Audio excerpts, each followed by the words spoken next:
It's an awakening, habibi.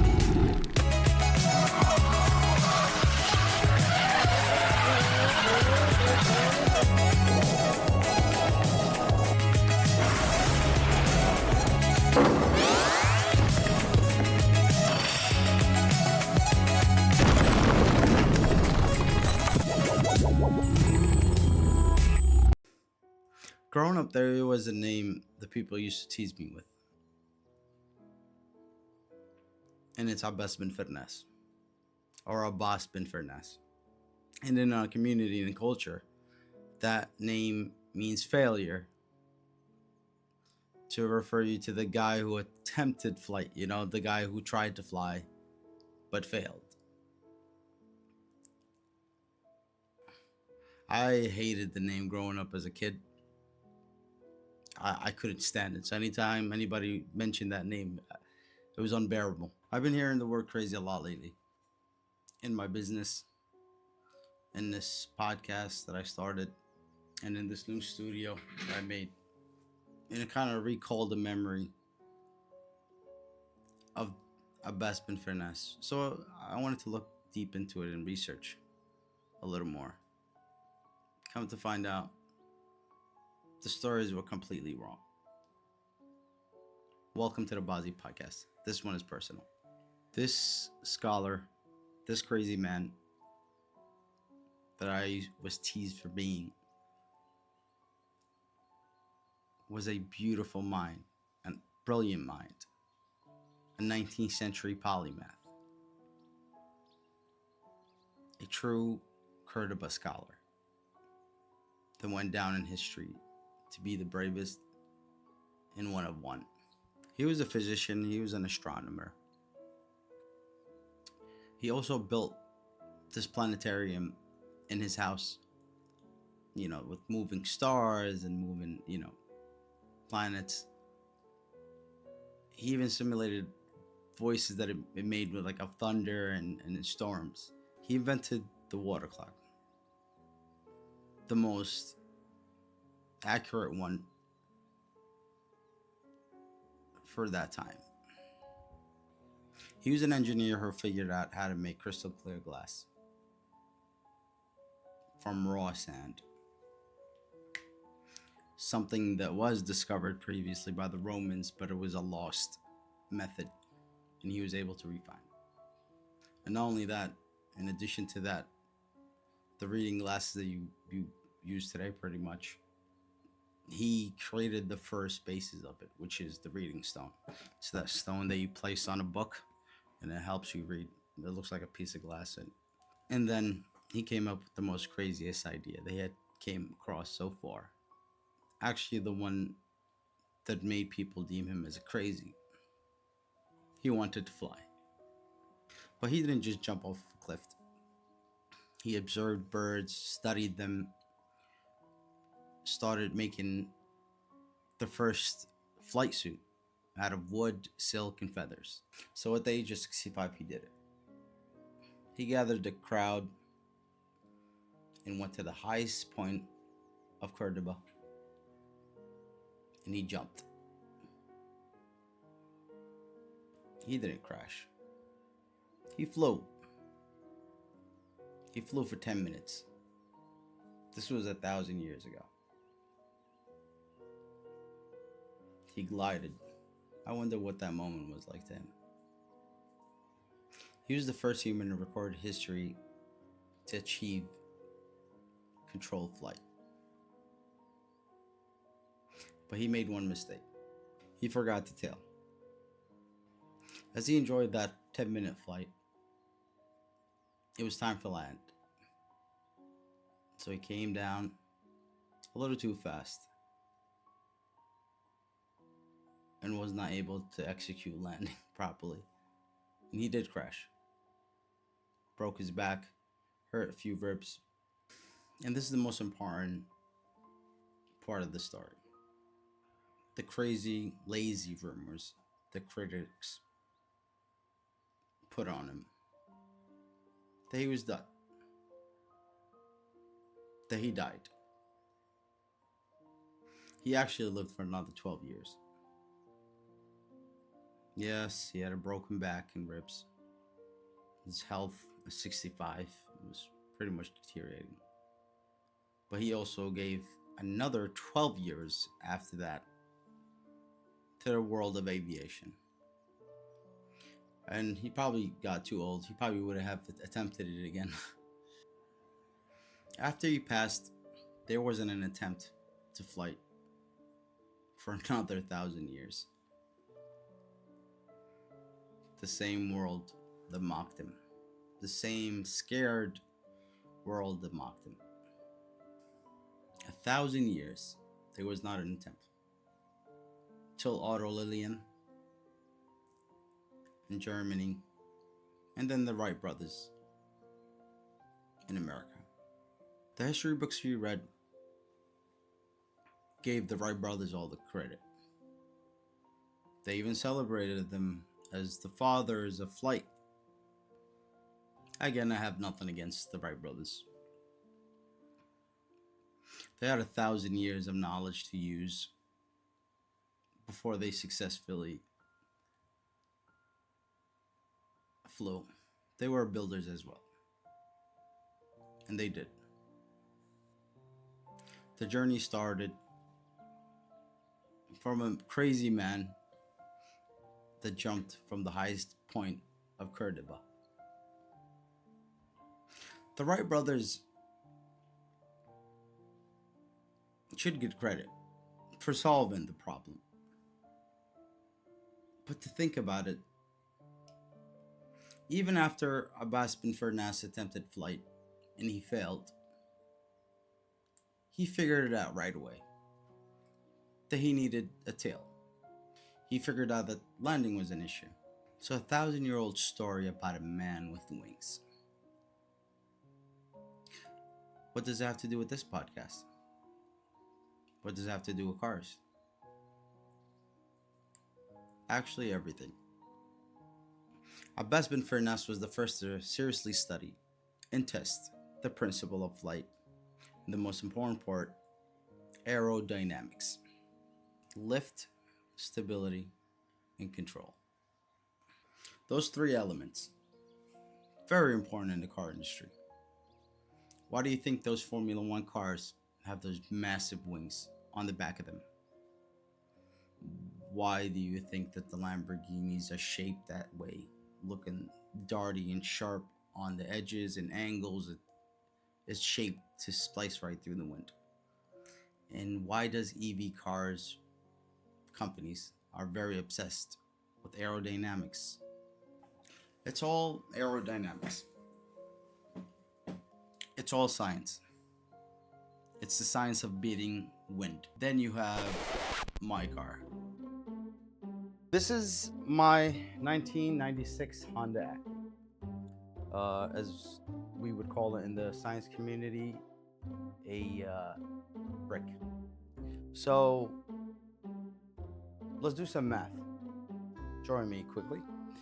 Let me just grab my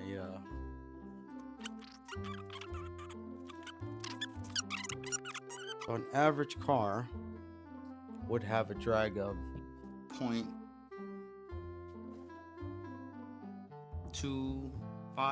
That's an average, and a brick on average would have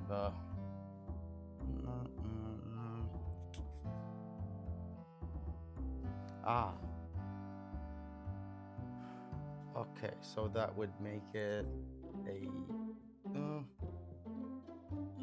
so I would say that's kind of equivalent to 2. So what pretty much I'm trying to say is that the conclusion in this whole situation is that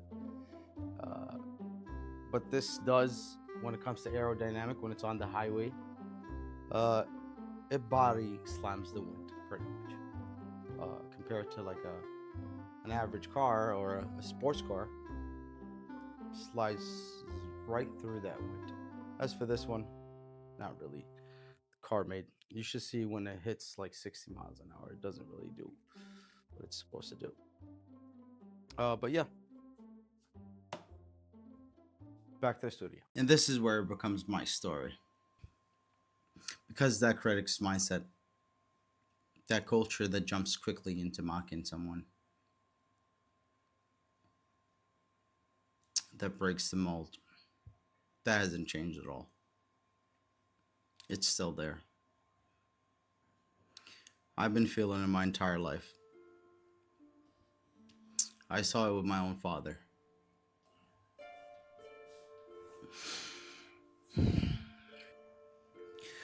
My father didn't want to follow that typical path of owning a deli. My father highly believed in education. My father was a journalist and he worked for the UN. My father completed college and graduated late in his life, and in a time that nobody has done it before. He was criticized and judged, and people thought he was crazy, that he was wasting his time.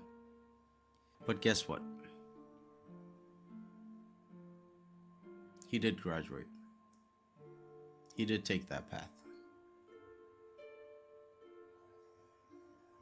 My father might not have lived long after that, but he proved them wrong. He graduated and worked a job that he was passionate about and wanted to change the world. So many ambitions he had. But he didn't live for long after that.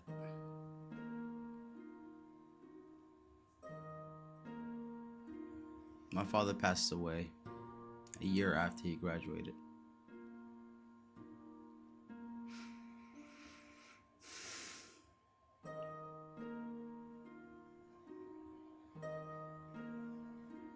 He never got the chance to enjoy the success that he built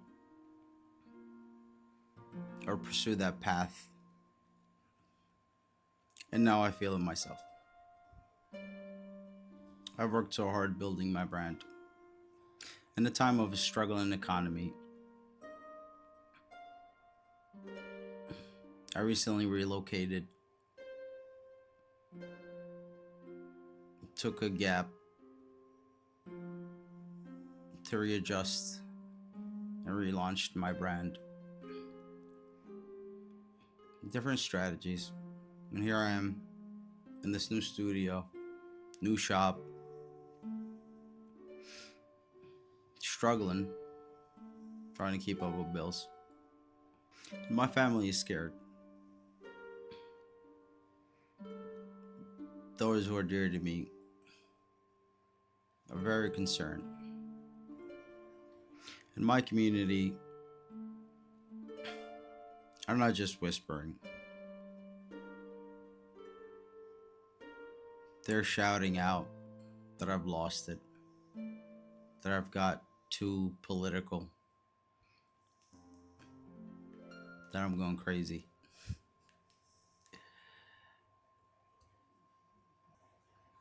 They see me trying to build this brand and start this podcast, and all they see is a fool that's failing. And it made me realize that they're misunderstanding. They are flawed. Our community is doomed. It's just a behavior that they always had. Something that we got used to. We had to live with. In the same exact way they judged Abbas ibn Firnas, they're also judging me. And it all comes down to my name. You see,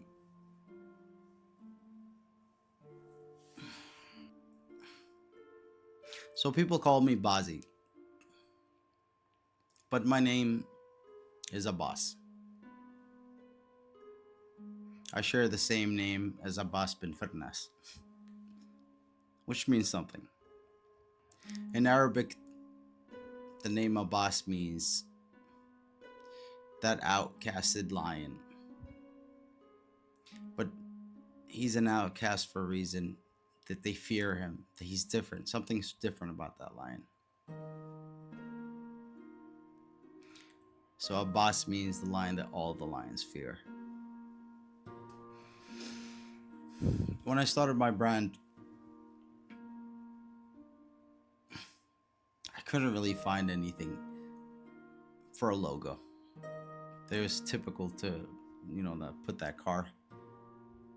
So I'm like, I should make it a lion. For the first time in my life, I realized what my name really meant.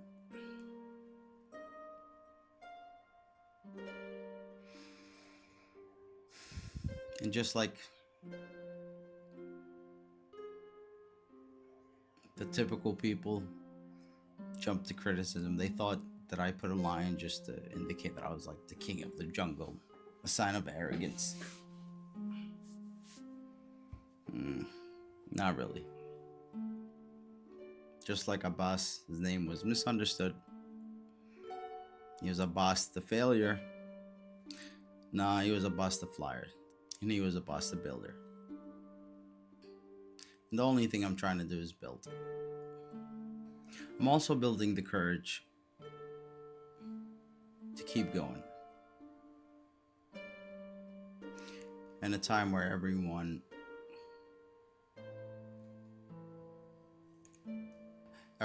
is telling me to fall to the norm,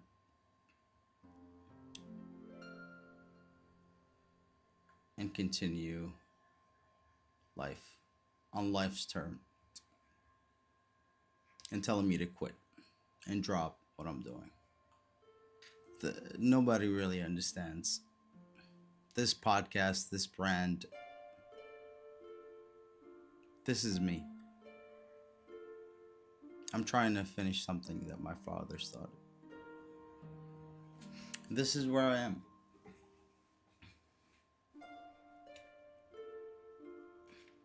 Right on that crossing point. I'm at that point where Abbas ibn Firnas actually crashed and landed in a very aggressive way. Broke his back. So my back is broken.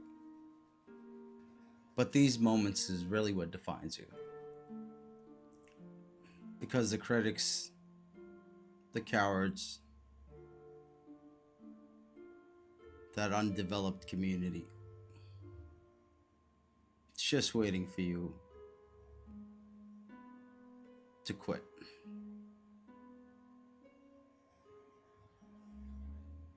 Getting a normal job is what they want. What they don't understand is the mind of the builder. This is not a cry for help. This is a cry for war. A war against a culture that tears builders down. I'm at that point in my life where I'm done being ashamed. I'm done being quiet. I'm proud of my father. I'm proud of my namesake, the crazy inventor. I'm proud of Abbas. Abbas ibn Firnas and my father flew, but they stumbled on landing. But this is an opportunity for me to see the struggles and learn from it. And in their honor, try to achieve my goals. This podcast, this business, and this new studio, this is my tale. This is what's gonna make me land safely with my family.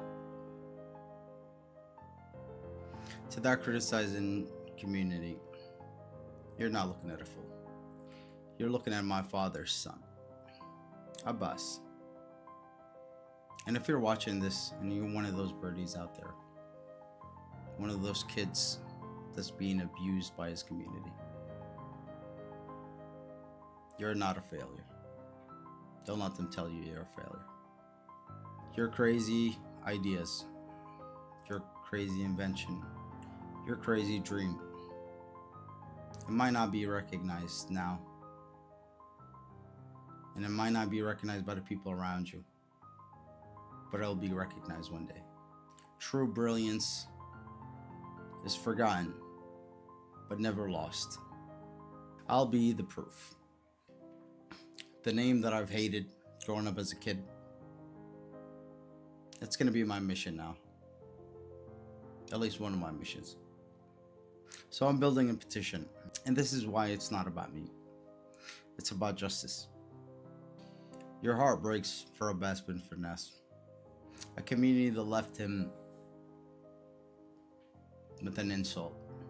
A great man, a great inventor, creator, a man with several trades, a man that changed history. The bravest, I would say. In the city, Dearborn, Spain, they honored him. People that weren't from his community. So it's time to bring honor home. Let's bury these critics. Let's bury this criticizing culture. Let's do this for him, for our best and Firnas. Let's do this for our kids, the next generation that will be raised properly, without no criticism. It's time for our community to show kids that we celebrate builders, inventors, successors, and not celebrate criticism. You cowards. Ugh. So I started a petition. So I'm calling Dearborn's City Council in Michigan to honor Abbas ibn Firnas and name a street, a park under his name, a landmark to show our kids that we celebrate a genius. So when they become geniuses, we celebrate them as well. So their efforts are not done for nothing. Abbas ibn Firnas was not a failure. Abbas ibn Firnas flew. I'm gonna leave a link in the description for this petition. So I urge you to sign and look into it and share it. It's not gonna be done for me. It's not gonna be done for you, critics. It's gonna be done for the next generation. It's gonna be done for Abbas ibn Firnas.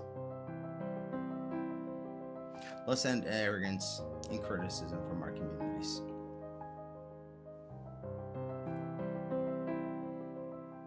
Thank you for watching the Bazi podcast.